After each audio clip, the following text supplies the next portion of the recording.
Good evening, visitors. Welcome to the Australian War Memorial's Last Post ceremony. We acknowledge the original custodians of the land on which we meet today, the Ngunnawal people, and pay our respects to elders past and present.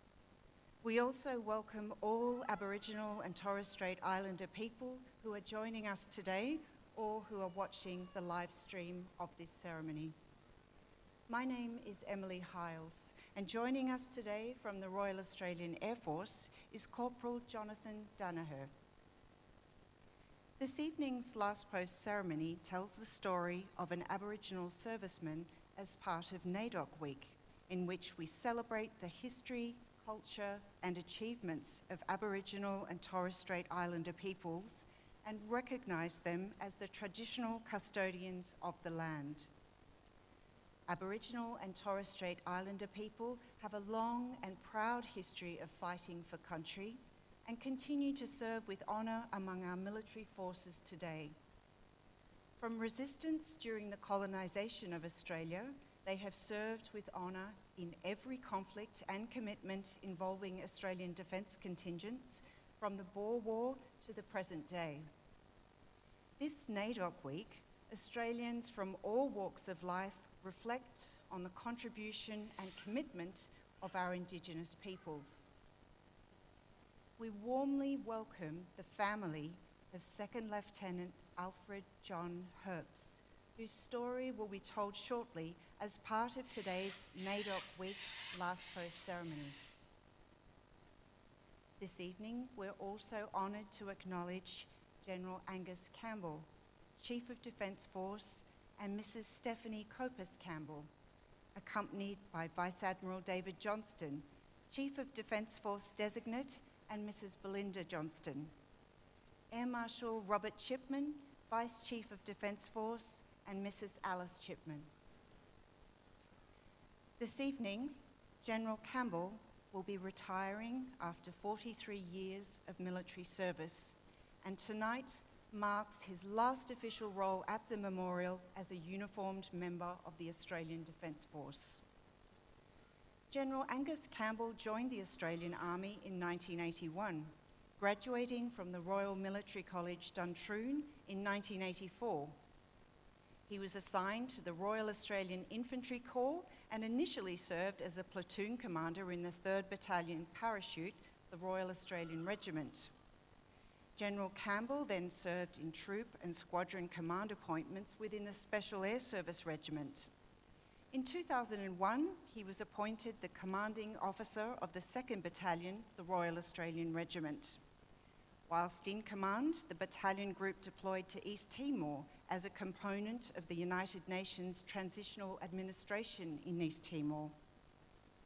In late 2005, General Campbell joined the Department of Prime Minister and Cabinet and was later appointed to the position of Deputy National Security Advisor, responsible for the preparation of advice to the Prime Minister on national security matters and coordinating the development of whole-of-government national security policy.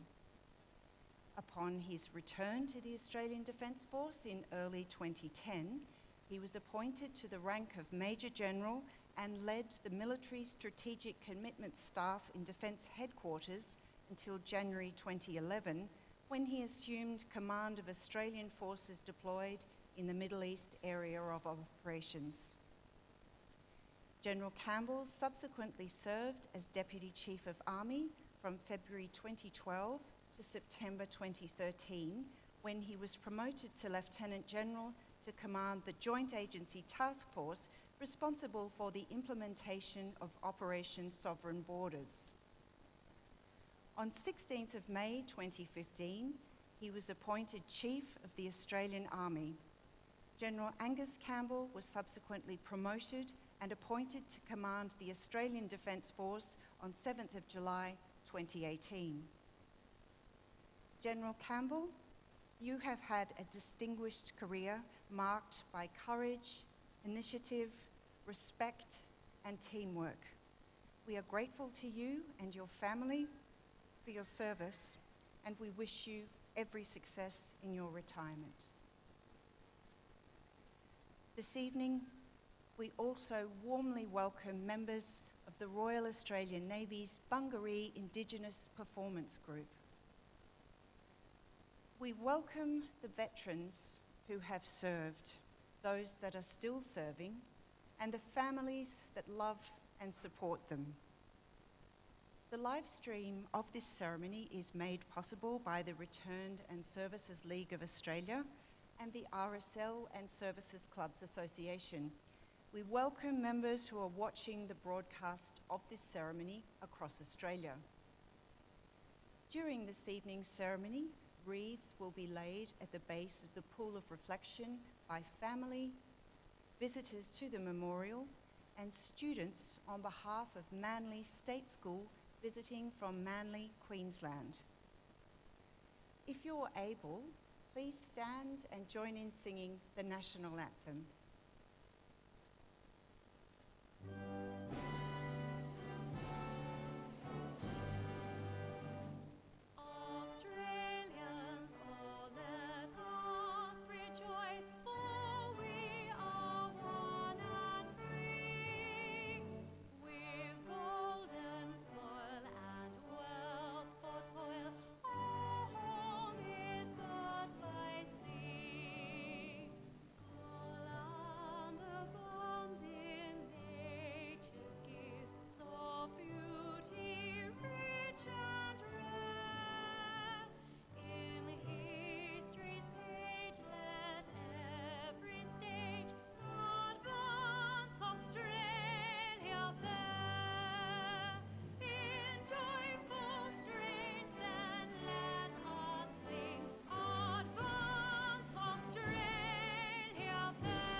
The Australian War Memorial was the vision of Charles Bean, Australia's First World War official historian.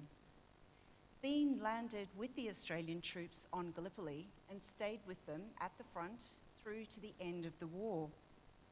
The idea of this national memorial and museum came to him at Pozières, France, in the depths of the bloody fighting of 1916. Bean's idea was that this would be a place where family and friends could mourn loved ones buried in faraway places. It would also be a place that could help all Australians understand what these men and women had endured and what they had done for us. Bean's vision, to which we remain true, is best expressed as inscribed in the entrance to the memorial's galleries. Here is their spirit, in the heart of the land they loved. And here we guard the record which they themselves made. Tonight, we will read the story behind just one of those on the Roll of Honour, which lists the names of more than 103,000 men and women who have given their lives for us in war and on operations for more than a century. But first we present a lament, Flowers of the Forest. Wreaths and floral tributes will now be laid at the base of the pool of reflection.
Today, we remember and pay tribute to 2nd Lieutenant Alfred John Herps. It is in honour of the proud tradition of Indigenous Australian military service that we tell his story today. Alfred Herps was born on the 6th of March 1895 on Ptomagon country in the northern Tasmanian town of Forth. Known as Jack, he was the eldest surviving child of Palawa man Alfred Herps and his wife Eva. During Jack's childhood, the family moved from Forth to Queenstown on Tasmania's west coast, where his father began working as a miner. It was here that Jack completed his schooling at the local public school before finding work as a clerk. Along with his clerking, he served with the senior cadets of the 90th Battalion as a lieutenant. Jack's two younger sisters were born during this period, Daphne in 1901 and Jean in 1910. Jack enlisted in the Australian Imperial Force at Pontville Army Camp on the 20th of August 1914. He was the second Aboriginal Tasmanian to join the AIF. Although Jack was likely aware of his Palawa heritage, there is no evidence that he publicly declared his Aboriginality. Official Army regulations and the Australian Defence Act barred Aboriginal men without substantial European heritage from enlisting and serving in the AIF. Jack would have been considered by medical authorities to be substantially European, and his enlistment was accepted without issue. Jack was allotted to D Company of the 12th Australian Infantry Battalion with the rank of Sergeant. After just under 2 months of training at Pontville, he left Hobart in the troopship Geelong on the 20th of October 1914. After a brief stop in Albany, the 12th Battalion arrived in Egypt in December 1914. By early March 1915, Jack joined the thousands of Australian soldiers preparing on the Greek island of Lemnos for the Gallipoli campaign. He landed on Gallipoli early in the morning of the 25th of April 1915, and with the 12th Battalion was heavily involved in establishing and defending the front line of the Anzac position. Jack was admitted to the No. 2 Field Ambulance on the 28th of July 1915, suffering from what was described as hysteria and epileptic fits.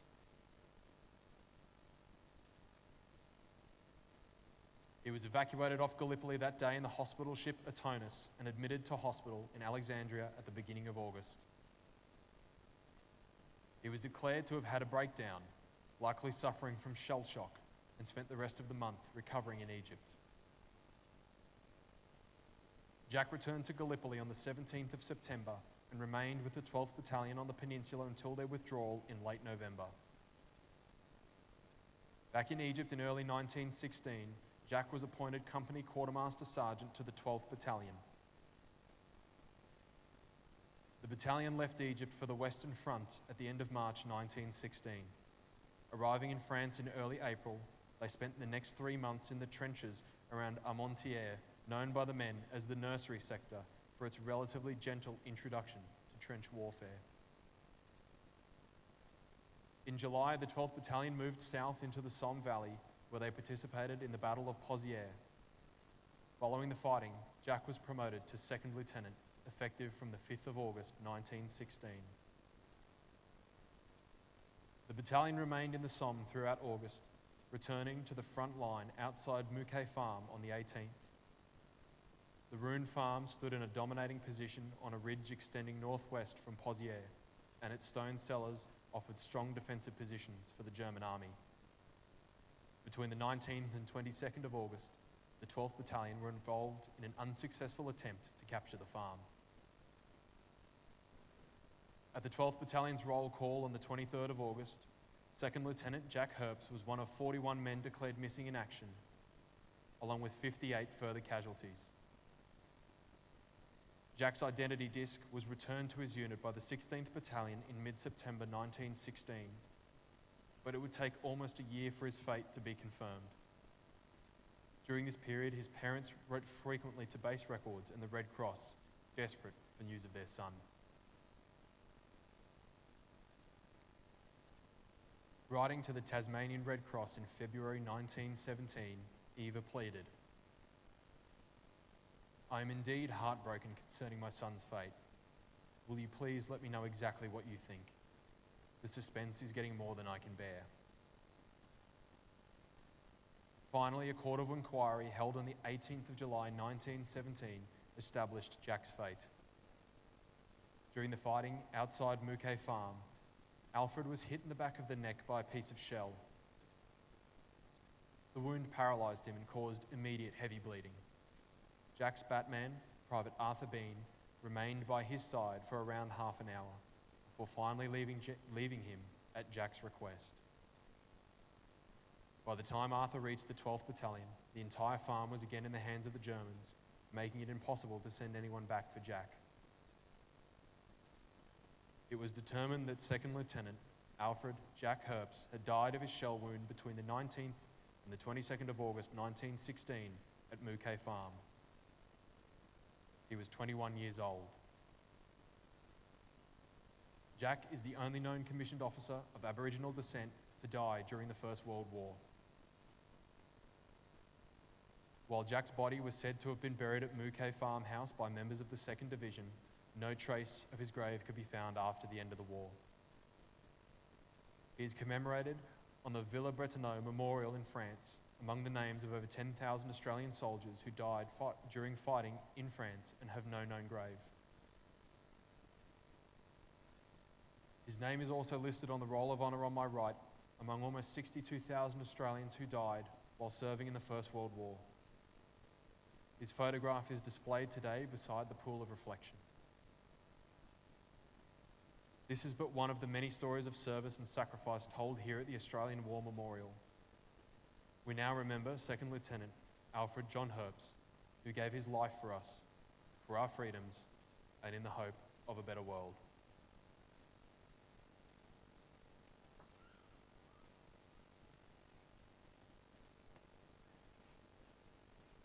Please stand for the reading of the ode and the sounding of the last post.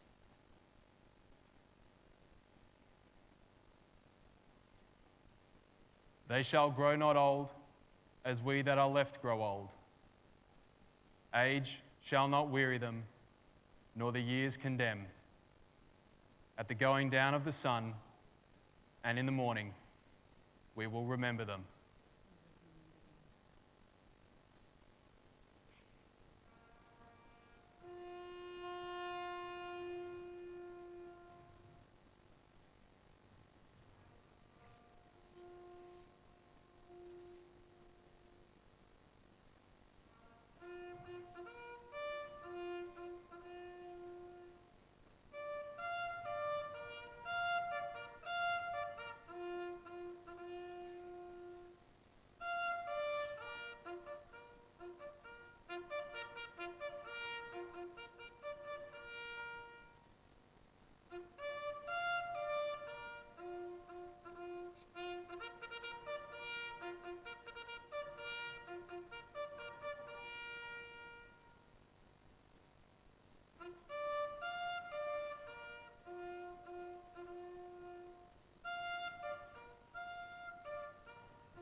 Lest we forget.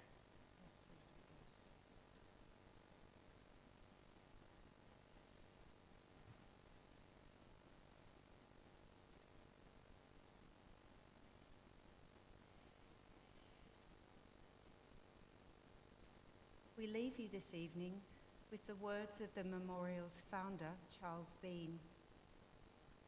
Many a man lying out there at Pozières or in the low scrub at Gallipoli, with his poor, tired senses barely working through the fever of his brain, has thought in his last moments, well, it's over. But in Australia, they will be proud of this. Ladies and gentlemen, that concludes the last post ceremony. On behalf of our director, staff and volunteers, thank you for visiting the Australian War Memorial today and for your continued support of the Memorial's development project. We wish you all a very pleasant evening.